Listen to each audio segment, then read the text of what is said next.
A paz do Senhor, irmãs. Nós estamos na nossa lição de número 10. Estaremos retornando, se Deus quiser, em outubro, no 4º trimestre.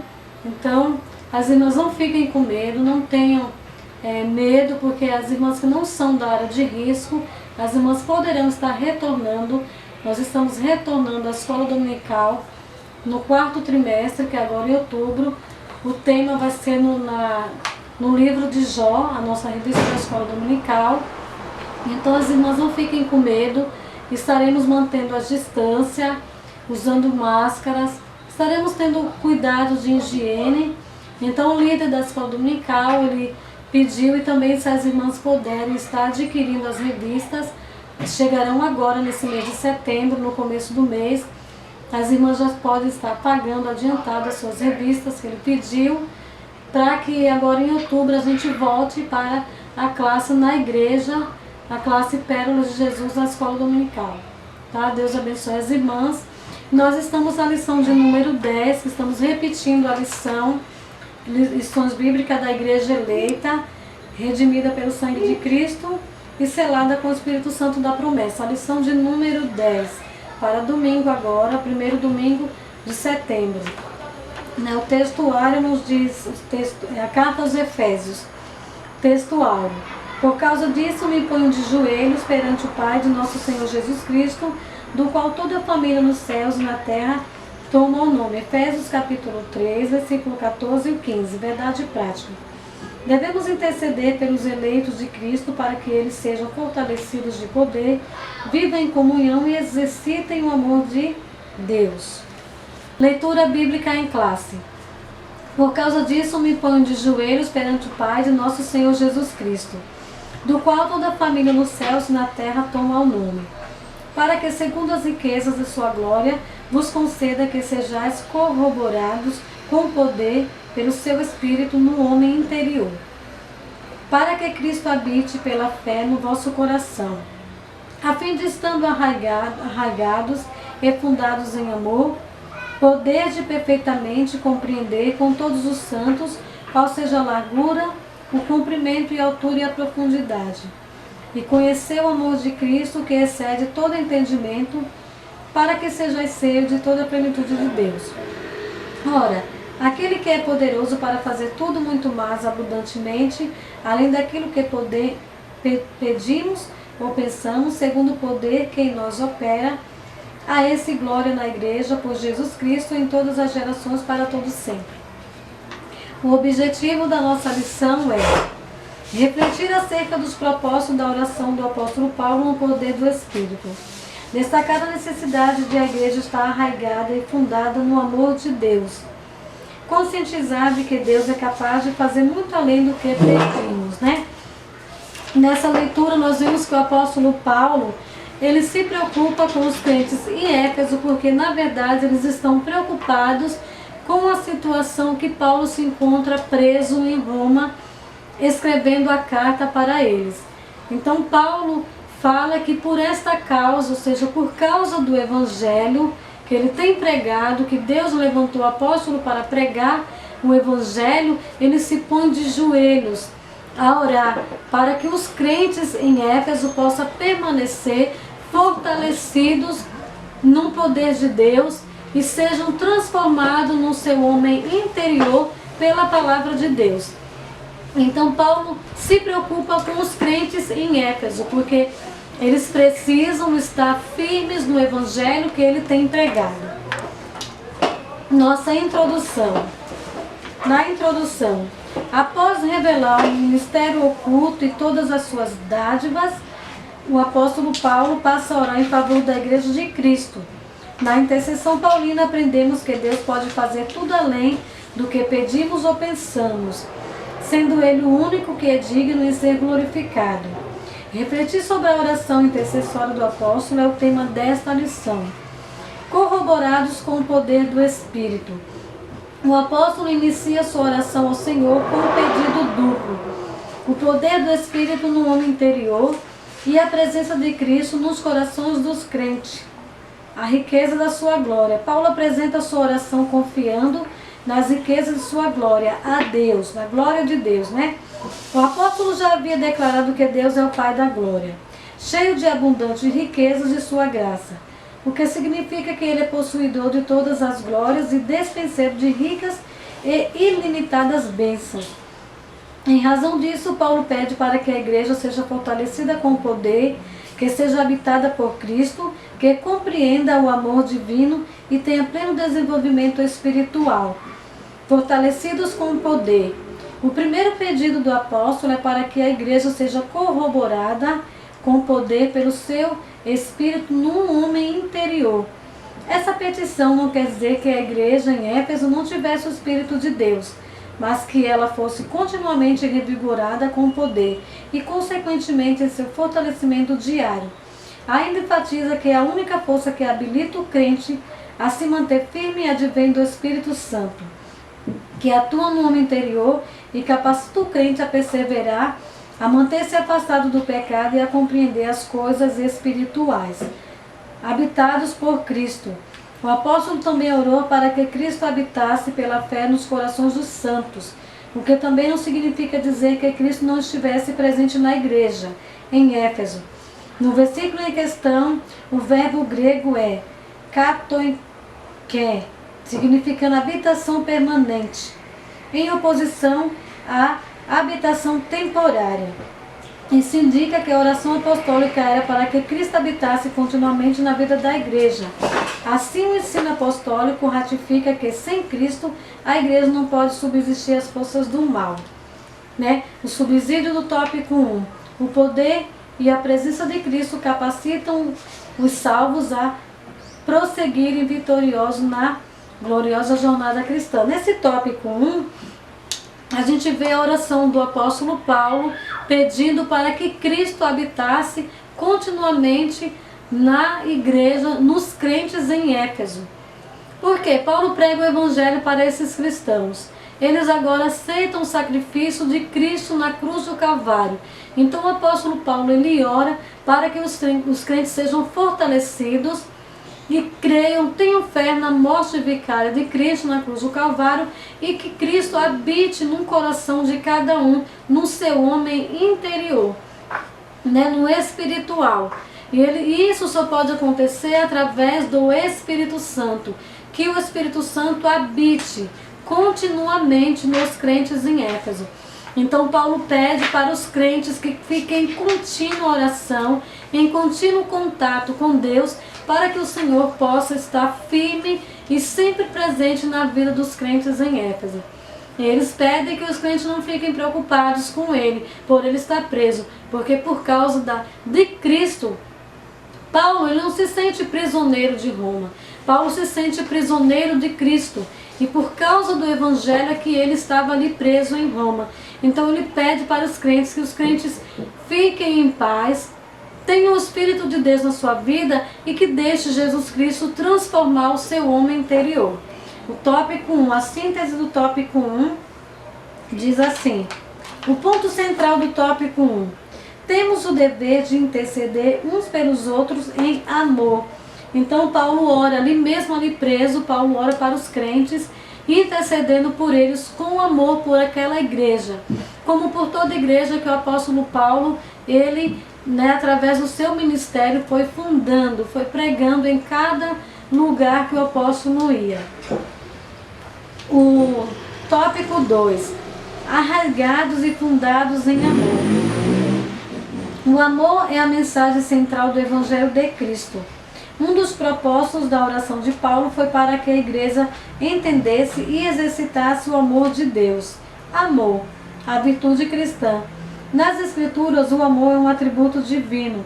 Aquele que não ama não conhece a Deus, porque Deus é amor.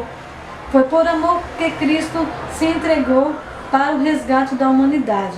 O amor é o resumo da lei e dos profetas, o sinal dos discípulos de Cristo, a prova da filiação com Deus, e deve ser expresso por meio de atitudes concretas. O amor é a maior de todas as virtudes e o princípio que norteia o fruto do Espírito. Ciente dessa relevância, o apóstolo implora a Deus para que o viver da igreja seja arraigados e alicerçados no amor. Nós sabemos que a aliança de Deus com o homem no Antigo Testamento era entre Deus e o homem. A aliança do Novo Testamento, a aliança de Cristo, através da sua morte na cruz do Calvário, Cristo veio reconciliar o homem com Deus e o homem com o homem. É por isso que ele pede agora para que os cristãos vivam em amor, sejam corroborados ou cheios do amor de Deus, que eles vivam agora esse amor de Cristo na sua vida, porque foi por amor que o Senhor enviou Jesus Cristo para morrer na cruz do Calvário, um ato inexplicável. Então que cada crente também vivesse este amor. Número 2. Arraigados e fundados em amor. Após rogar ao Pai pelo poder do Espírito e a habitação de Cristo, o apóstolo clama para que a igreja possa também compreender e praticar o amor. A expressão arraigados e fundados em amor compara os santos como planta bem enraizada e uma casa bem alicerçada. Indica que sem o amor a vida cristã não tem sustentação alguma. Por causa disso, o apóstolo insiste pela total compreensão de qual seja a largura e o comprimento, a altura, a profundidade do amor divino. O uso dessas expressões aponta para a vastidão do amor de Cristo, que excede todo entendimento. Indica que a lógica humana não pode mensurar o amor de Deus. Nós sabemos que na mitologia grega, jamais um deus grego daria sua vida pelos seus súditos, pelos seus servos, arraigados e fundados em amor. O amor é a mensagem central do Evangelho de Cristo. Um dos propósitos de oração de Paulo foi para que a igreja intercedesse e exercitasse o amor de Deus. Amor, a virtude cristã. Nas Escrituras, o amor é atributo divino. Aquele que não ama não conhece a Deus, porque Deus é amor. Foi por amor que Cristo se entregou para resgate da humanidade. O amor é o resumo da lei e dos profetas, o sinal dos discípulos de Cristo e a prova da filiação com Deus, e deve ser expresso por meio de atitudes concretas. O amor é a maior de todas as virtudes e o princípio que norteia o fruto do Espírito. Ciente dessa relevância, o apóstolo implora a Deus para que o viver da igreja seja arraigado e alicerçado no amor, né? É incompreensível esse amor, e como que pode um Deus tão grande, né, e dar o seu filho por amor e resgate da humanidade. Nós sabemos que na mitologia grega, um deus grego jamais daria o seu amor pelos seus servos. E Jesus já fez o contrário, já estava no plano de Deus em Jesus se doar para morrer por nós na cruz do Calvário. Então que esse amor que Deus fez em doar o seu filho, que cada um de nós também possa nos doar em amor ao próximo, né? O amor, o que é o amor? O amor é uma ação. Por isso que a Bíblia diz em João 3,16, porque Deus amou o mundo de uma tal maneira que deu o seu Filho unigênito, para que todo aquele que nele crê não pereça, mas tenha vida eterna. Então foi uma ação de Deus. Então que nós possamos também, como ele pede, o apóstolo Paulo pede para os crentes em Éfeso, que eles tenham essa ação, o amor de Deus, o amor de Cristo em sua vida, e que eles possam amar uns aos outros. Jesus também, antes de partir para o céu, disse: eis que eu vos dou um novo mandamento, amai-vos uns aos outros. Então esse amor de Cristo foi a reconciliação que ele fez com a sua morte na cruz do Calvário. Jesus veio para reconciliar o homem com Deus e o homem com o homem. Então quem não ama não conhece a Deus. É impossível você fazer a obra de Deus, você estar na obra do Senhor e não amar, não suportar e nem ver, nem gostar e nem querer ver o seu próximo. Porque nós devemos amar o nosso próximo como a nós mesmos. Então Paulo também pede para que os crentes em Éfeso amem uns aos outros, né?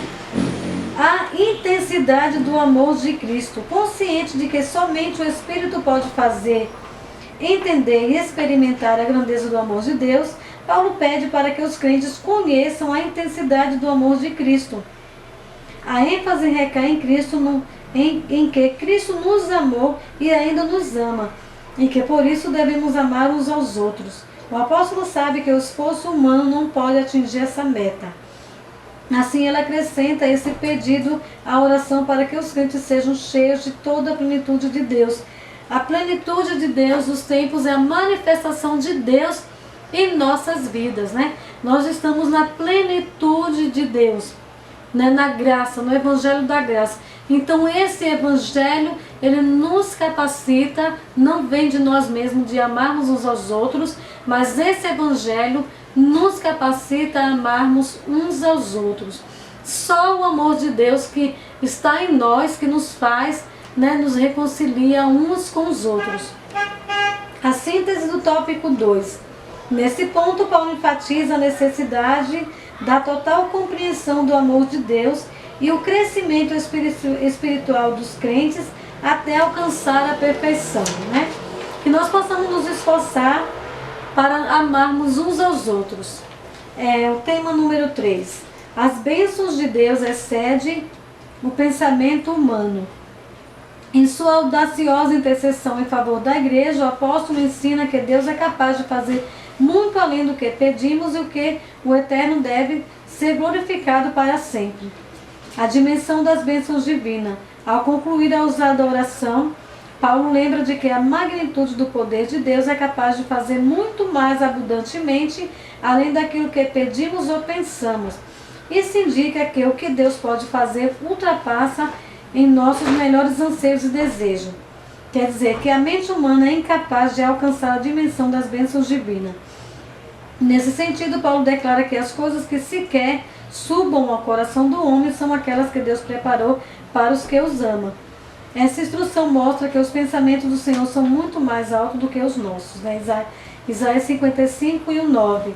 Que nós não podemos, assim, a gente não entende esse amor tão grande de Deus que invade os nossos corações e com isso, né, através desse amor, as bênçãos de Deus é derramada em nossas vidas de tal forma que o nosso pensamento humano, nossa mente limitada, não entende as bênçãos que Deus tem preparada para nós. Mas para que isso aconteça, é preciso que nós possamos estar no querer de Deus. Amai-vos uns aos outros. Ler a palavra de Deus, meditar, aplicar ela em nossos dias. A palavra não é só para ser lida, é para ser meditada, estudada e aplicada, né? O cristão tem que conhecer a palavra de Deus. Através da palavra de Deus, o Senhor se revela para nós, se manifesta em nossas vidas. Então, como que nós possamos amar uns aos outros? Só a palavra de Deus que nos faz capaz de alcançar esse amor divino. Porque é o amor de Deus em nossas vidas. Número 3. A glória devida a Deus. Finalmente, Paulo prossegue a ensinar que Deus deve ser glorificado na igreja e em Cristo. Quer dizer que os atos de louvar e glorificar a Deus fazem parte dos propósitos da instituição da igreja. A igreja nunca terá glória em si mesma, pois toda a glória é exclusivamente tributada para Deus por intermédio da obra de Cristo. Em sua oração, o apóstolo anela que essa postura de adoração e exaltação a Cristo perdure por todas as gerações e enfatiza seu pedido com a frase para todos sempre, o que significa que deve ser praticada por todos os crentes. Síntese do tópico 3. As bênçãos espirituais são ilimitadas e estão disponíveis aos cristãos, e somente o nome de Deus deve ser eternamente glorificado. Através da nossa fé em Cristo Jesus, no seu sacrifício que Ele fez ali na cruz do Calvário, nós agora somos garantidos, né, de estarmos debaixo dessa bênção, e o nome do Senhor, através de Cristo, será glorificado. Toda a honra e toda a glória agora sejam dadas a quem? A Cristo, porque Cristo é a cabeça, a igreja é o corpo de Cristo. Então a igreja tem que glorificar e deve glorificar ao nome do Senhor. Pois quando Paulo fala isso, ele lembra aos cristãos em Éfeso do sacrifício de Cristo na cruz do Calvário, do seu amor pela humanidade. Então, se nós somos salvos, foi pela graça de Cristo, foi pelo amor dele que ele se entregou ali na cruz do Calvário por nós. Então não tem méritos nossos de jeito nenhum. Nós não somos merecedores, mas nós precisamos desta graça. Nós precisamos dessa salvação. Que o Senhor assim continue nos abençoando, que nós possamos estar meditando na sua palavra, que nós possamos ser transformados a cada dia, para que nós possamos alcançar as bênçãos que Deus tem preparado para nós. Mas para que essas bênçãos cheguem até nós, é preciso que nós possamos estar na posição de Deus, obedientes à sua palavra, crendo no sacrifício de Cristo na cruz do Calvário, firmes como igreja de Deus, glorificando sempre o nome dele. Para nossa conclusão, da ousadia, o que é a oração? Paulo intercede pelos crentes e pede para os crentes que eles fiquem firmes em Cristo, que eles guardem a palavra de Deus nos seus corações, que eles pratiquem essa palavra e que eles pratiquem o amor de Deus na sua vida, amando uns aos outros, para que eles possam receber as bênçãos de Deus na sua vida. É a conclusão da nossa lição. A ousada intercessão de Paulo anelava o fortalecimento da igreja.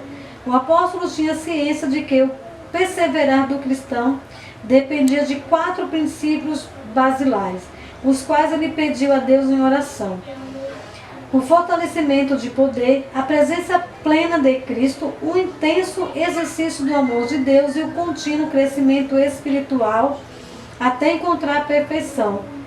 Durante esse processo, o povo de Deus deve glorificá-lo em todo o tempo, Paulo intercede pelos crentes e pede que os crentes sejam fortalecidos, tenham crescimento espiritual, tenham Cristo em suas vidas, mantenham a fé em Cristo, na obra de Deus, e ame também o seu próximo, vivam uma vida de intercessão. Vamos orar um pelos outros, vamos nos unir, porque a causa da igreja é pela causa de Cristo. Paulo era um ministro do Senhor que sofria por amor do Evangelho. Ele deu a sua vida, ele se dispôs para a obra de Deus. Então que nós possamos também se dispor, deixar que Deus tome o primeiro lugar nas nossas vidas e que nós possamos ficar firmes e fortalecidos. Que Deus abençoe as irmãs, que as irmãs continuem firmes, que nós possamos estar sempre firmes, fortalecidos e transformados pelo poder de Deus nos nossos corações, guardando sempre a nossa fé. Que Deus abençoe todas as irmãs do grupo Pérolas de Jesus, da Escola Dominical, e o Senhor continue com as irmãs. Amém.